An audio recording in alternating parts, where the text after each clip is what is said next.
it became incredibly clear why the men were so on edge.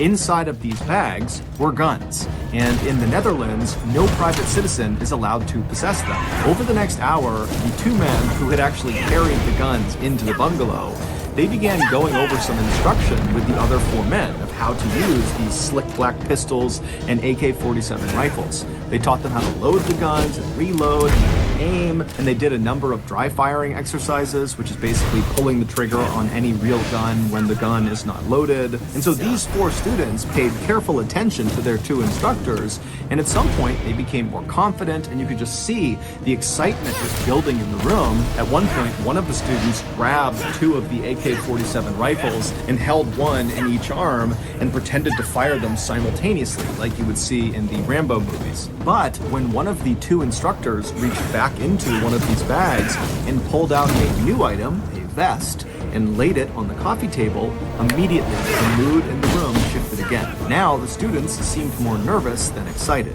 One of the four students eventually walked forward and somewhat reluctantly extended his arm to allow the instructor to slip the vest onto him. And then once the vest was put on the student, you can see in the camera footage, there are pockets all over this vest with little wires poking out of them. This vest was a suicide vest, and the pockets contained explosives. As one of the instructors showed the student in the vest which cord to pull in order to detonate himself, you can hear in the background someone saying, "When the police come, you can take them with you."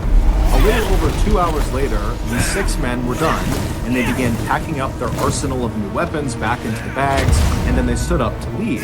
But when they left, it was the students who had the bags of weapons, not the two instructors. Once the six men had left the bungalow and were back outside again, they put their shoes back on, they locked the bungalow behind them, and then the two instructors were seen on camera walking away from the bungalow to a separate car. They drove off. And then the four men that now had the weapons, they walked to a nearby white cargo van, which contained one other man who had not been inside of the bungalow with them, but he was very much a part of this group. He was their driver. And so as the four men with guns approached the white van, the driver saw them, he climbed out, he ran around to the back and opened up the back doors that led into the windowless back cargo area of the van. And the four men with guns, they climbed inside, the driver shut the van, climbed back into the driver's seat, and then before long, the driver was leaving the parking lot and heading north towards the city of Amsterdam, which is the capital of the Netherlands. Every year, Amsterdam plays host to one of the largest gay pride parades and events in the world. The location is significant to the LGBTQ community because it was here in 2001 that the first gay marriage bill was signed into law, making the Netherlands the first country in the world to legalize gay marriage. So, for 1 week a year, hundreds of thousands of people pour out onto the streets and line the canals of Amsterdam, all drawn together to affirm gay rights and to celebrate their sexual expression, preference, and identity. And the men in the white windowless van intended to use their new weapons and training to kill or maim as many parade goers as possible. They were hopeful that their terrorist attack would rival or even eclipse the attack from 2015 in Paris in a nightclub that killed or injured more than 500 people and sent shockwaves through Europe. 30 minutes later, the four men in the back of this windowless van felt the van slow down and pull off the main road and not come to a complete stop, but just kind of begin to slow roll, which was odd because they had no reason to slow down and they were at least 30 minutes away from their destination. And so instinctively, the men reach down and make sure their guns are safely stowed inside of their bags and out of sight in case somebody opens the back door. They don't want people to know they have guns, they are illegal. And so as the van continued to go painfully slowly for really no reason that was clear, the men in the back of the van were really starting to worry that something was wrong. Now remember, they have no windows, they can't look outside, they don't know what's going on. However, there was a small crack in the partition that separated the back of the van from the front of the van where the driver was. And so the men in the back of the van began craning their necks and looking through this little crack to try to see if they could understand what was in front of the van and, why the driver had stopped. And when these men looked through that little crack and they saw what was out there, they immediately began to panic. They began reaching down and fumbling for their bags, trying to open them up to get their guns. And then by the time they're kind of getting the guns into their hands, all the doors on the van fly open, and the men in the back just begin firing their guns blindly at the open doors. But when they pull their triggers, nothing happens because their guns were fake.